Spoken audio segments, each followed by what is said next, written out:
2024년까지만 해도 삼성 니네 HBM에서 끝난 거 아니야? 물론 이제 SK하이닉스에 밀려서 2등 달리고 있었지만 SK하이닉스를 못 잡는 거 아니야? 이런 얘기 굉장히 많았거든요. 근데 올해 하반기 분위기가 180도 바뀌었습니다. 최근에 골드만삭스하고 모건스탠리에서 보고서를 보게 되면 골드만삭스는 15만 원, 모건스탠리는 17만 원, 심지어 내년에 강세장이 전개될 경우에 20만 원까지 삼성전자가 3분기 영업이익 12조 역대 최대를 기록하였습니다. 4분기 실적은 19조로 예측 중인데 어떻게 보시나요? 삼성전자 3분기 영업이익이요 19조를 예측하고 있는 건 이건 단순한 서프라이즈 수준이 좀 아니고 대한민국 증시 역사상 그리고 반도체 역사상 길이 남을 어떤 초격차의 기환이다 이렇게 정의 내릴 수 있을 것 같아요. 19조 원이라고 하는 숫자에 숨겨진 몇 가지 시그널 앞으로 삼성전자가 보여줄 어떤 행보 몇 가지를 좀 말씀드려보면 첫 번째는 슈퍼 을은 끝났다. 이제 완벽한 슈퍼갑이라고 말씀을 좀 드리고 싶은데요. 이번 19조 이익의 핵심은 단순히 반도체를 많이 팔아서가 아니고요. 바로 계약 방식의 혁명이 일어났습니다. 최근 들려오는 삼성전자의 소식을 보게 되면 뭐 구글, 메타, 아마존 같은 글로벌 빅테크들에게 삼성이 통보를 날렸어요. 어떤 통보를 날렸냐면 물량 굉장히 부족하다. 확실하게 물량 받고 싶으면 3개월치씩 계약 안 하고 1년씩 계약을 하겠다. 그래서 1년치 계약서 들고 오세요라고 통보를 날렸어요. 이게 무슨 얘기냐면 반도체 메모리, 특히 메모리 반도체는 3개월마다 가격 협상을 하는 게 관례였거든요. 그래서 경기가 조금만 꺾이게 되면 가격이 출렁거렸습니다. 근데 지금은 AI 데이터 센터가 폭발하고 있죠. 공급이 수요를 못 따라가고 있으니까 공급 절벽 상태가 온 거거든요. 삼성전자가 이 기회에 놓치지 않을 거잖아요. 그래서 판가에 대한 결정권을 이번에 쥔 거죠. 그래서 연간 계약을 맺으면 2026년에 정말 혹시라도 경기가 별로 안 좋아서 경기가 흔들려서 삼성의 어떤 확정된 높은 가격의 물량을 못 넘겨줄 그런 위기가 온다 하더라도 1년짜리 계약을 했기 때문에 이익의 고정화는 꾸준하게 전개된다라는 그런 뜻이거든요. 그렇게 되다 보니까 19조의 영업이익을 만든 배경이 된 거죠. 두 번째는 HBM 전쟁에 있어서의 어떤 승기인 것 같아요. 그러면서 목표 주가가 랠리를 펼치고 있습니다. 사실 작년까지만 해도 2024년까지만 해도 삼성 니네 HBM에서 끝난 거 아니야? 뭐 물론 이제 SK하이닉스에 밀려서 2등 달리고 있었지만 SK하이닉스를 못 잡는 거 아니야? 이런 얘기 굉장히 많았거든요. 근데 올해 하반기 4분기 들어오면서 분위기가 180도 바뀌었습니다. 삼성의 HBM4가 엔비디아의 차세대 블랙엘 칩하고 AMD의 어떤 최신 AI 칩 메인으로 탑재 가능성이 있으면서 수율 문제까지 현재 완벽히 털어내고 있다라고 하는 얘기들이 나오고 있거든요. 이러다 보니까 주요 증권사들의 목표 주가를 수정을 하고 있어요. 기존에 12만 원, 13만 원대의 목표 주가는 굉장히 많았는데 최근에 골드만삭스하고 모건스탠리에서 보고서를 보게 되면 골드만삭스는 15만 원, 모건스탠리는 17만 원, 심지어 내년에 강세장이 전개될 경우에 20만 원까지 부르고 있으니까요. 왜냐하면 메모리만 잘하는 게 아니라 그동안 아픈 손가락이었었던 파운드리, 특히나 이나노 공정 수율이 잡혀가지고요. 퀄컴이라든지 테슬라에서 협력하고 있는 부분들. 이제 삼성전자는 메모리의 어떤 현금 창출력 또는 파운드리의 성장성을 동시에 갖춘 완전체가 돼가고 있는 그런 상황이다라는 말씀을 드리고 싶고요. 마지막 세 번째, 이 19조 원의 진짜 의미는 어떻게 보면 낙수 효과인 것 같아요. 영업이익의 19조 원이 삼성전자 혼자 잘 먹고 잘 산다라는 뜻이 아니라 이 막대한 현금이 어디로 갈 거냐면 바로 설비 투자로 가겠죠.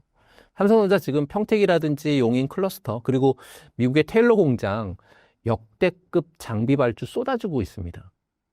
연간 계약으로 현금이 두둑해졌으니까 이제 경쟁사들이 따라오지 못하게 장비 발주 폭탄을 지금 터뜨리고 있거든요. 지금은 AI라고 하는 거대한 파도가 반도체 산업의 어떤 지형을 완전히 좀 바꾸고 있고요. 삼성전자의 연간 계획 어떤 전환이라고 하는 이제 부분들은 시작이 전개가 되는 것 같고요. 19조 영업이익은 2026년 그리고 2027년에 뭐 25조, 30조 이렇게 가고 있는 어떤 징검다리 역할을 좀 하고 있지 않을까라고 말씀드리고 싶어서요. 삼성전자 흔들리지 마시기 바랍니다라는 말씀드립니다.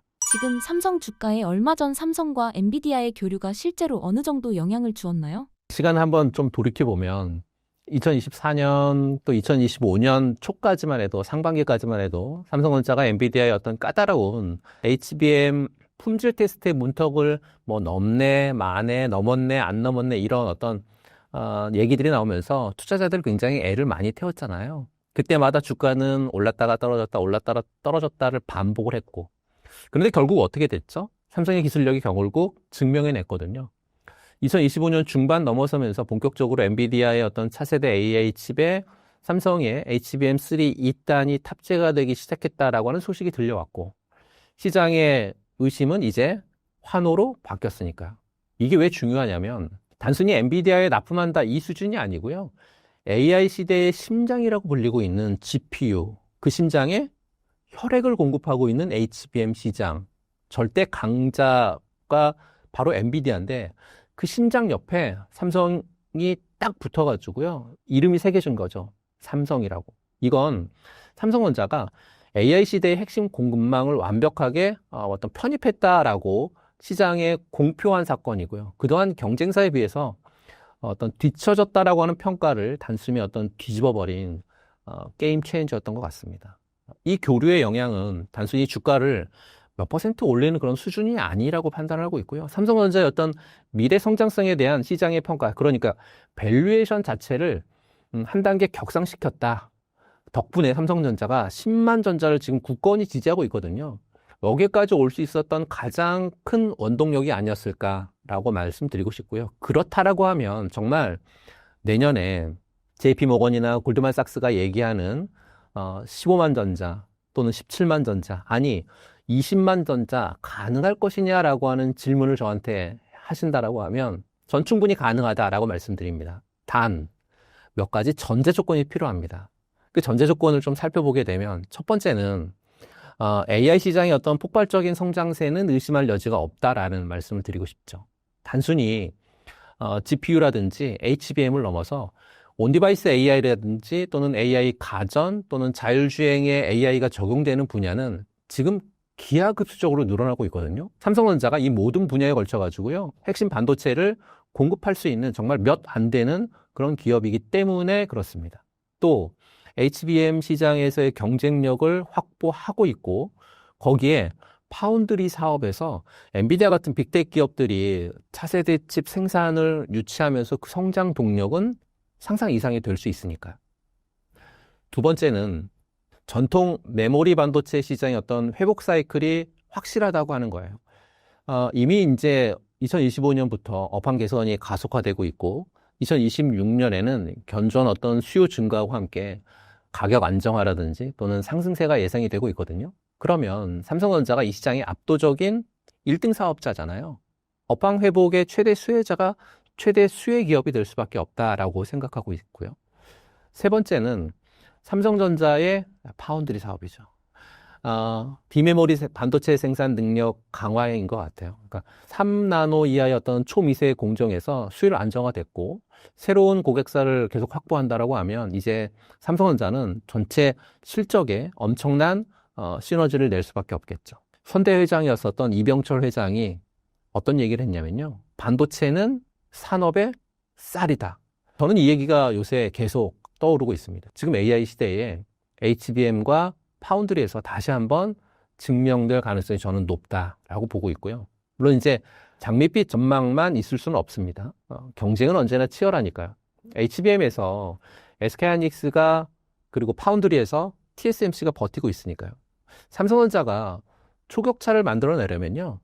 기술 개발이라든지 뭐 생산성에 대한 향상이라든지 이런 거에 대한 끊임없는 투자가 뒷받침되어야 되겠죠. 거기에 글로벌 경제 상황이라든지 또는 금리 인상 같은 거시경제 변수들도 주가에 영향을 미칠 수 있다고 봅니다.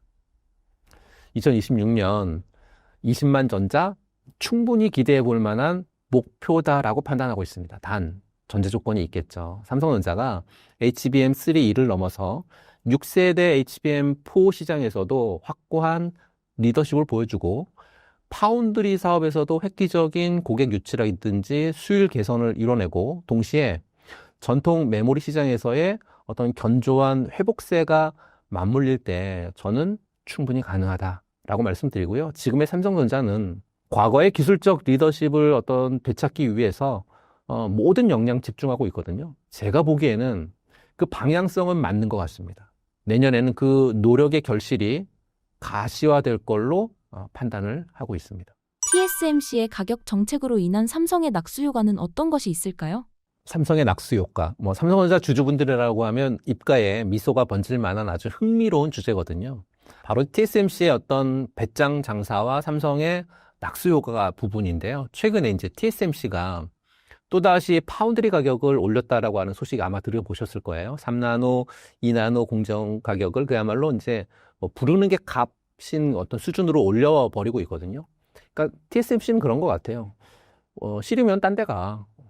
우리는 꽉 차 있으니까 딴 데 가서 그냥 해라고 계속 그 배짱 영업을 하고 있는 것 같아요. 이게 삼성전자에게는 저는 천재일우의 기회가 될 수 있지 않을까 싶고요. 애플이라든지 엔비디아, 퀄컴, AMD 같은 빅테크 기업들이 사실은 TSMC가 기술력이 좋기 때문에 붙고 있는 거거든요. 그러면서 가격을 매년 10%, 20%씩 계속 올리고 있어요. 수익성이 악화될 수밖에 없다는 걸 잘 알고 있죠. 빅테크 기업들도. 게다가 TSMC 라인이 이미 2027년까지 풀입니다. 돈을 싸들고 가도 물건을 못 받는 그런 상황인데요. 이때 이제 고객사들의 찾는 게 뭐냐면 세컨 소스인 것 같아요. 그러니까 확실한 대안인 거죠. 전 세계에서 3나노 이하의 어떤 초미세 공정을 할 수 있는 회사는 딱 두 회사밖에 없습니다. TSMC, 삼성. 인텔 아직 수위를 못 잡아가지고 정신없고요. 결국에는 TSMC에서 튕겨나온 혹은 TSMC에서 가격 갑질에 지친 퀄컴이나 구글, AMD 같은 거물급 고객들이 삼성 파운드리 문 두드릴 수밖에 없는 그런 구조가 완성됐다. 그래서 이게 바로 1차 낙수 효과다라는 말씀을 드리고요. TSMC가 사실은 칩만 만들어주는데 어떻게 보면 메모리는 딴 데서 사와야 되잖아요. 패키징도 따로 고민을 해야 될 그런 상황인데 근데 삼성은 메모리, 로직 칩, 패키징 한 방에 거기서 해결할 수 있거든요. 이 얘기는 턴키 수주가 가능하다는 얘기잖아요. TSMC가 가격을 올리면 올릴수록 삼성이 이 종합 선물 세트라고 저는 얘기하는데 이 종합 선물 세트의 전략은 가격 경쟁력에서도 압도적인 우위를 점할 수 있다. 삼성이 이러지 않을까요? 우리한테 맡기면 HBM도 최우선 공급해줄게. 파운드리 가격 맞춰줄게. 패키징 한 번에 끝내줄게. 라고 하면 고객사 입장에서는 왔다 갔다 하는 물류 아낄 수 있고요. 공정도 최적화할 수 있고 시간도 아낄 수 있고 최근 엔비디아가 삼성 파운드리하고 협력을 논의한 건 TSMC의 비싼 패키징 병목 현상을 삼성의 턴키 솔루션으로 뚫어보겠다고 하는 의도도 분명 깔려 있다고 저는 판단합니다. 그동안 삼성 수율 안 좋다라는 얘기 굉장히 많았어요. 근데 2025년 현재 삼성의 3나노 게이트 올 어라운드 공정 수율이 상당히 안정됐습니다. 그러면서 TSMC의 핀팹 방식보다 기술적으로 한 세대 앞선 기술로 현재는 평가받고 있거든요. TSMC가 가격을 올린다라고 하는 건 역설적으로 그만큼 기술적 난이도가 높다라는 뜻인데요. 하지만 삼성은 선제적으로 도입하고 있는 게이트 올 어라운드 기술 노하우가 쌓이면서 원가 경쟁력이 생기기 시작했고 TSMC가 비싼 돈을 받고 2나노로 넘어갈 때 삼성은 안정화된 3나노, 차세대 2나노로 가성비 중시를 AI 팹리스 기업에 싹쓸이할 수 있는 그런 기회를 좀 잡았다라고 말씀드리고 싶고요. 주식시장에서 가장 큰 시세를 보는 건 1등이 시세를 가장 큰 시세를 보는 게 아니다라고 저는 생각하고요. 만년 2등이 1등의 점유율을 뺏어오기 시작할 때 그때 주가는 저는 폭등한다. 라고 말씀드리고 싶습니다. 그래서 TSMC의 어떤 고가 정책은 스스로 쳐놓은 울타리죠. 그 울타리 밖으로 넘쳐 흐르는 막대한 물량을 삼성전자가 받아내고 있고요. 지금 삼성전자의 파운드리는 단순한 낙수 효과를 넘어서 독자적인 생태계를 구축하는 단계로 진입했다라고 말씀드립니다. 지금 삼성전자를 보유한다라고 하는 건 단순히 반도체 회사를 보유하는 게 아니고요. TSMC의 독점 체제에서 균열을 내고 새로운 판을 짜는 어떤 게임 체인저에 투자하는 거다라고 말씀드리고 내년 삼성 파운드리 사업부가 흑자 전환을 넘어서 조 단위의 이익을 낼 때 주가는 아마 이미 저 위에 가 있지 않을까요? 전 그렇게 판단하고 있습니다. 앞으로 삼성전자 주가를 견인할 주요 호재들은 어떤 게 있으며 4분기 실적도 기대해봐도 될까요? 삼성전자 주가를 견인할 2026년 이후에 주요 어떤 호재들을 살펴보게 되면 삼성전자의 미래 주가를 결정한 가장 강력한 동력은 바로 AI 시대의 주역이라고 하는 점이죠. 과거에 PC 시대 또는 모바일 시대를 넘어서 이제는 AI 시대의 핵심 인프라를 삼성전자가 공급하고 있다고 하는 건데요. 우선 첫 번째는 HBM 시장의 독보적인 존재감의 어떤 강화 부분인 것 같아요. 올해 하반기에 삼성전자가 HBM3 2단을 엔비디아의 어떤 최종 검증을 통과하고 본격적인 공급이 시작이 되면서 대거 매출로 잡히고 있거든요. HBM은 일반 D램보다 이익률이 훨씬 좋습니다. 지금 시장의 관심은 온통 HBM4 그리고 그 이후 세대인 HBM4 2단에 쏠려 있는데요. 경쟁사가 한 발 앞서서 나가는 듯 했지만 최근 삼성의 그 내부 컨퍼런스에서 흘러나온 소식을 보게 되면 삼성이요, 이 하이브리드 본딩하고 차세대 패키징 기술을 적용한 HBM4 시제품을 이미 주요 고객사한테 선보였다라고 하는 소식 계속 들려오고 있거든요. 그리고 2026년 초에 있을 CES 2026에서 삼성이 이와 관련된 어떤 구체적인 로드맵이라든지 성능을 공식적으로 만약에 발표한다라고 하면 이렇게 되면 HBM 시장의 주도권 되찾아올 수 있고요. 결정적인 한 방이 될 것 같아요. 그러면 주가에도 강력한 상승 모멘텀으로 작용할 수 있겠죠.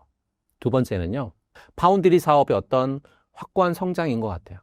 TSMC가 가격을 인상하면서 고객사들이 투벤더 전략으로 이제 삼성전자에 눈을 돌리기 시작했거든요. 낙수 효과 말씀드렸던 것처럼 낙수 효과가 시작이 됐습니다. 여기에 삼성의 2나노 이하의 게이트-어라운드의 기술이 2026년에 더욱 안정화되면서 엔비디아 같은 핵심 고객사들의 어떤 그 차세대 물량들을 더욱 많이 확보할 수 있는 어떤 기회가 생긴 것 같고요. 또 파운드리가 안정적인 수익원으로 자리를 잡는다라고 하면 삼성전자의 밸류에이션은 한 단계 더 레벨업 되지 않을까라고 판단하고 있고요.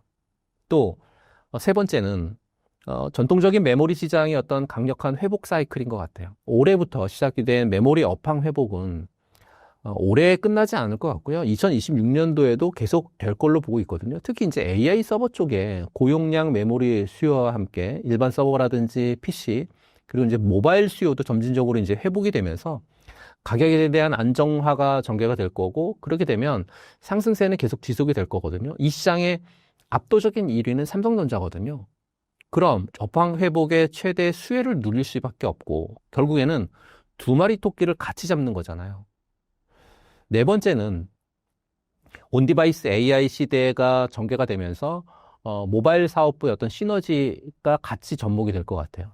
그러니까 갤럭시 시리즈에 탑재가 되는 갤럭시 AI는 단순한 어떤 시작이 좀 불과할 것 같고, 스마트폰을 넘어서 태블릿이라든지 또는 노트북 또는 웨어러블이라든지 가전 같은 쪽에 모든 디바이스에 AI 기능이 탑재가 되면 자체 어플리케이션인 엑시노트 같은 이런 경쟁력 굉장히 부각이 될 것 같고요. 그렇게 되면 반도체 사업부하고 완제품 사업부 간의 강력한 시너지로 이어져서 새로운 성장 동력 만들어낼 수 있지 않을까라고 판단하고 있습니다.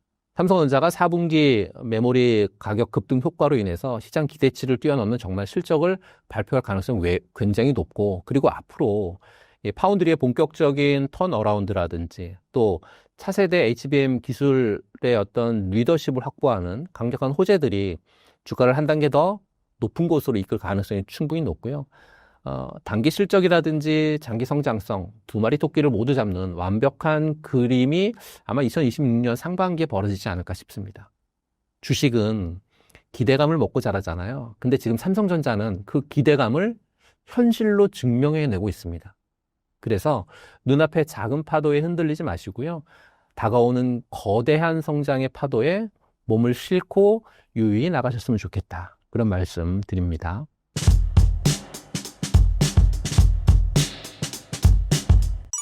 현재 삼성전자의 파운드리 상황 가운데 호재가 많다는 것이 사실인가요?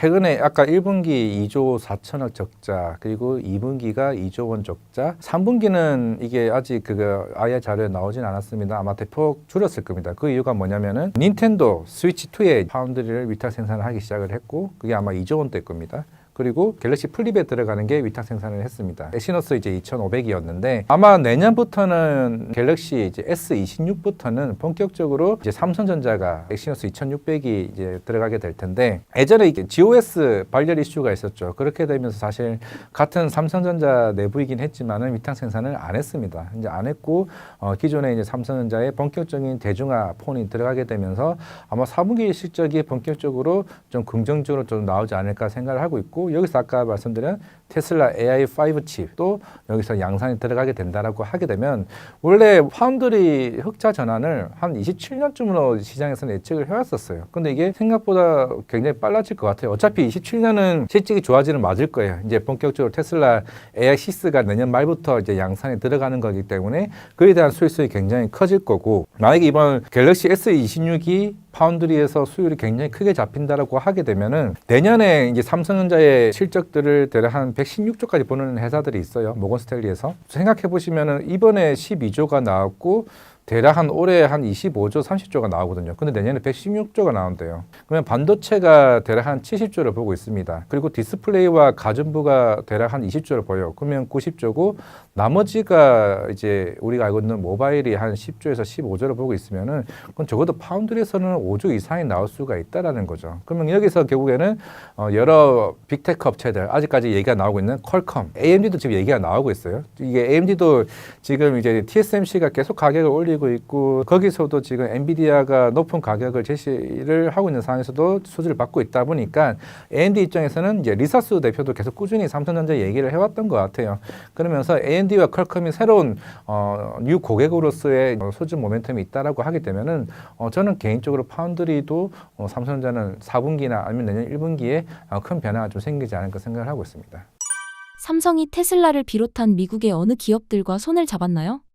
지금까지 명확하게 나온 건 애플이에요. 이제 애플이 나왔고, AMD가 아마 지난주부터 얘기가 스물스물 좀 얘기가 나온 거 있는 것 같아요. 왜냐면은 실제적으로 AMD 350이나 MI350이나 MI400치 그리고 MI450까지 이제 삼성전자가 이제 담당을 하고 있는 상황이고, 특히 HBM3 8단, 그 12단은 이제 AMD 납품을 하고 추후에도 HBM4로 납품을 하게 될 텐데, 그러다 보니까 그런 이제 상생 관계로 인해서 AMD가 삼성전자 쪽으로 이제 파운드 위탁 생산을 하게 되면은 그 규모가 좀 생각보다 커지지 않을까 좀 생각을 하고 있습니다. 실제적으로 미국은 스타게이트 쪽으로 프로젝트를 진행을 하고 있고, 최근에 오픈AI와 AMD가 이제 같이 본격적으로 손을 잡았는 상황이다 보니까 그런 AMD의 물량들을 삼성전자에 생각보다 많은 물량이 좀 들어가게 될 것 같아요. 그러면 굉장히 큰 이슈가 부각이 될 거고, 결국에는 이제 그 아이폰 생산에 들어가는 스냅드래곤이죠. 그 퀄컴이 과연 삼성전자를 택할 수 있을까? 이게 좀 굉장히 좀 중요할 거라고 생각을 하고 있습니다. 최근에 아이폰 생산이 본격적으로 새롭게 흥행을 하게 되면서 내년에 이제 폴더블 생산까지 간단 말이죠. 그럼 여기서 이제 컴퓨터 변화에 따라서 이제 퀄컴이 과연 삼성전자를 택하게 되면은 가장 굉장히 큰 이슈. 제가 봤을 때는 AMD와 퀄컴이 새로운 고객으로 조금 부각될 가능성이 좀 크다고 생각하고 있습니다. 요즘 삼성전자가 엔비디아보다 더 크게 성장할 수 있다는 말이 많이 들려오는데요. 어떠한 이유에서일까요? 엔비디아가 연간 성장률이 한 50%를 좀 보여주고 있습니다. 이제 계속 꾸준히 그 성장을 보여주고 있죠. 그런데 삼성전자는 내년에 거의 2배 성장이 아까 가능하다고 말씀을 드렸습니다. 2배보다 더 넘을 수는 있겠죠. 영업이익률을 봤을 때는. 그러면 삼성전자는 사실 워낙 5만 원 가격대에서 반도체가 적자였던 상황이었고, 심지어 이번 3분기 때는 반도체가 7조 영업이익이었습니다. 근데 내년에 70조라고 가정을 하게 되면은 그럼 분기당 거의 20조 원의 영업이익을 아마 보여줄 가능성이 좀 굉장히 높다라고 봤을 때는, 이게 아직까지는 내일 모레 마이크론 실적 발표가 있겠지만은 디램 가격은 9월 초부터 본격적으로 상승이 시작이 됐어요. 거의 한 반도체 가격만 그 2배 이상 올랐을 겁니다. 그러면 이번 4분기 아마 마이크론도 사실 그전 분기 실적 발표가 6월, 7월, 8월 달입니다. 심지어 9월 달 가격이 올랐을 때 가격은 포함도 되지도 않았어요. 그러면 이번 내물의 마이크론은 굉장히 큰 이제 실적이 나올 거고 그 이익에 대한 마진 자체가 엄청난 포텐셜을 좀 보여주게 되면은 다음 달에 있을 삼성전자와 SK하이닉스의 4분기 실적 기대감이 굉장히 커질 걸로 보이고 있다라면 지금은 삼성전자가 사실 SK하이닉스보다는 조금 반도체만 봤을 때 우위에 있는 거는 우리가 HBM 가격의 그 영업 마진과 본용 메모리의 영업 마진이 있습니다. 근데 지금 본용 메모리 마진이 HBM을 돌파할 수 있다고 얘기를 하고 있죠. 원래 HBM 수익이 훨씬 더 좋은 거 아니냐라고 얘기를 하고는 있지만은 삼성전자는 HBM 비중이 15%밖에 되지는 않아요. 본용 메모리가 삼성전자가 85%고 오히려 SK하이닉스가 거의 50%가 넘는 상황입니다. 그러다 보니까 삼성전자가 오히려 내년에 본용 메모리 쪽에 대한 점유율이 더 올라가게 되면서 그 영업이익의 성장률이 사실 엔비디아보다 훨씬 높아질 수 있는 상황이기 때문에 뭐 내년에 삼성전자 목표가 굉장히 높은 게 아마 17만 원이라고 좀 얘기가 나올 것 같아요. 그런데 제가 봤을 때 이번 4분기 실적과 내년 1분기 실적이 바뀌면 삼성전자가 내년 상반기에 충분히 저는 20만 원짜리 목표가도 나올 수 있다라고 봤을 때는 사실 가장 큰 매력이 있는 거는 엔비디아보다는 삼성전자가 어떻게 투자의 매력도가 좀 더 크다라고 생각하고 있습니다. 이번 반도체 사이클은 예전처럼 잠깐 반등하는 회복 국면이 아니라 아예 체급이 달라지는 초호황이라는 말도 나오는데 뭐가 그렇게 달라졌나요? 만약에 삼성전자나 SK하이닉스가 공장을 빠르게 늘려가지고 단축시키거나 이럴 수 있다면은 아마 그게 될 수 있지 모르겠지만 사실 그럴 상황이 아니죠. 지금 공장을 지으면 빨라야 3년입니다. 그러면 수요는 굉장히 엄청나게 많은데 이거를 나눠줄 수 있는 공급이 안 되는 거죠. 우리가 그러면은 디램 가격이 이렇게 폭등을 했다가 빠지게 되면은 그러면 이제 주가적인 흐름은 안 좋아질 수 있겠죠. 그렇다면 수요가 낮아진다는 건데 그러면 하이닉스와 삼성전자 입장에서는 그게 재고를 만드는 게 됩니다. 재고가 생기게 되면 아까 말씀대로 체력이 오히려 탄탄하지 못하게 되는 거겠죠. 지금은 체력이 넘치는 거죠. 왜냐하면 워낙 이제 수요가 넘치다 보니까 이미 3분기 실적 때 대다수의 그 메모리 쪽에 대한 재고 물량들은 거의 다 떨궈냈습니다. 떨궈낸 상황이기 때문에 만약에 여기서 우리가 불확실성이 나올 수 있다는 거는 빅테크 업체들이 그 많은 물량을 엔비디아에 물량을 주문을 했어요. AI 칩 우리가 알고 있는 블랙엘이나 호프 물량을 주문을 했는데 코어이브나 그 오라클이나 아니면은 오픈AI에서 너네가 너무 필요할 것 같아서 주문을 했는데 아무래도 우리가 이자 비용 부담이 너무 커서 투자를 줄여야 될 것 같아. 그러면 엔비디아도 삼성전자나 이제 SK하이닉스에게 우리 HBM 주문한 거 있잖아. 조금만 늦춰줘. 그렇게 되면 그때 이제 SK하이닉스와 삼성전자 입장에서는 그게 재고가 남게 되죠. 그게 재고가 남게 되면은 당연히 디램 가격이 본격적으로 내려오기 시작을 하고 거기서 이제 우리는 재고에 대한 부담을 여기게 됩니다. 아직까지는 그런 상황은 좀 아니라고 생각을 하고 있고 그만큼 여러 가지 투자가 아직 데이터 센터나 이런 이슈들이 남아있죠. 물론 이제 오라클도 이 지난주 이슈가 나왔습니다. 너네 내년에 그 준공돼야 할 데이터 센터가 내후년으로 연기된다며 이런 얘기가 나왔지만 실제 오라클 대표가 얘기했던 거는 아직까지 우리가 진행되어 왔던 마일스톤에 대한 일정에는 전혀 변함이 없다라고 얘기를 한 상황이라서 워낙 이런 이슈들이 조금 시장에 부각되다 보니까 좀 주가에 대한 영향이 있긴 하겠지만은 그런 상황은 아직까지는 모멘텀이 보이지 않는다. 그러면 삼성전자와 SK하이닉스의 재고에 대한 이슈가 시장의 불확실성을 나올 가능성은 아직은 낮다라고 말씀드리겠습니다. HBM 하면 SK하이닉스 얘기도 많이 나오는데 삼성전자가 뒤집을 포인트는 어디에 있다고 보시나요? HBM3에서는 SK하이닉스가 압도적이었습니다. 압도적인 건 맞고 특히 뭐 거의 엔비디아의 독점 공급을 하다시피 한 상황이었는데 이제 HBM3와 HBM4는 달라요. 그러니까 HBM3 같은 경우는 흔히 말해서 이제 베이스 다이가 이제 기존에 연결 통로로 이제 보여줬다면은 HBM4 같은 경우는 실제적으로 그 베이스 다이에 대한 장치가 연산 처리 장치를 하게 됩니다. 그러니까 HBM4 같은 경우는 이 디램 적층과 하나가 되는 거예요. 그러니까 이거 결국에는 이제 SK하이닉스는 이 베이스 다이를 TSMC에서 사와야 됩니다. 근데 삼성전자는 우리가 자체적으로 할 수가 있어요. 여기다가 우리 HBM 그 디램을 메모리까지 직접적으로 하고 할 수가 있는 상황이다 보니까 모든 그 설계와 메모리와 그리고 그 패키징 포장까지 전체적으로 할 수 있는 게 삼성전자이다 보니까 기존에 아마 SK하이닉스와 조금 차별화가 좀 되지 않을까라고 좀 생각을 하고 있는 것 같습니다. 물론 아직 시장에서는 SK하이닉스는 그래도 하더라도 우리가 HBM3에서 했던 그런 수율이나 이런 부분들은 우리가 기술적으로 우위에 있는 상황이기 때문에 결국에 엔비디아 시장 선점은 3 때와 우리가 거의 비슷할 거다라고들 얘기를 하지만은 아마 가격적인 측면에서는 삼성전자가 좀 더 좀 우위에 있을 수 있을 것 같아요. 결국에 1월 달에 컬테스트 통과 여부가 나오긴 하겠지만은 저는 이제 여기서의 고민은 왜냐하면 작년부터 항상 컴콜 이슈 이후에 전영은 그 대표님은 계속 이제 우리는 HBM4에 사활을 걸었다고 얘기를 한 상황이기 때문에 과연 이 선점 효과가 삼성전자가 많이 우위에 들어오게 되면은 아마 판단은 조금 바뀔 수는 있을 것 같아요. 하지만은 SK 하이닉스도 무시는 하지 못한다. 결국에는 그런 점유율 자체에서 과연 이번 점유율이 물론 시장에서는 삼성전자가 내년에 HB4 시장에서 30% 이상까지 좀 올라갈 수 있다라고 하게 되면은 그렇게 되면은 분위기는 다르겠지만은 대신에 시장 규모가 커진 거에 집중을 하자라고 한다면은 저는 SK 하이닉스와 삼성전자 두 기업 다 충분히 성장할 수 있는 구간이라 생각하고 있습니다.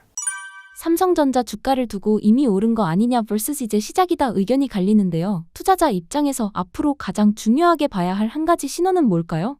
디램 가격이 낸드 가격이 과연 빠지느냐 이게 중요하죠. 왜냐하면은 굉장히 급격하게 지금 가격이 올라간 상황이다 보니까 시장은 디램 가격이 빠지면 그때 고점 신호 아니야라는 생각도 충분히 저는 할 수 있다고 생각하고 있습니다. 아마 실질적으로 현장에서 아마 소비자들이 우리가 흔히들 알고 있는 그런 다나와 같은 사이트를 보게 되면 PC 가격이 굉장히 많이 올라왔습니다. 그만큼 디램 가격이 2배 이상 올라왔다는 것은 그만큼 소비에 굉장히 부담을 여길 수밖에 없다고 좀 보이고 있는 거고 결국에는 일단 그 성장 자체는 일단은 지금 계속 보여왔고 당분간은 좀 떨어지지는 쉽지는 않을 것 같아요. 그거를 또 삼성전자가 최근에 좀 공급 관련된 이슈들에서도 조금 우위에 있다 보니까 생각보다 쉽게 빠지지는 않을 거고 오히려 디램 가격이 정체는 될 수 있겠죠. 이게 쉽게 빠지지는 않을 것 같아요. 정체가 된다 하더라도 여기서 일단 영업이익 마진이 충분히 좀 올라갈 수 있을 걸로 보이고 있고 왜냐하면 최근에 이 수요가 너무 가파르다 보니까 기존의 랜드라인 공정도 대다수로 좀 디램 라인으로 다 전환을 했습니다.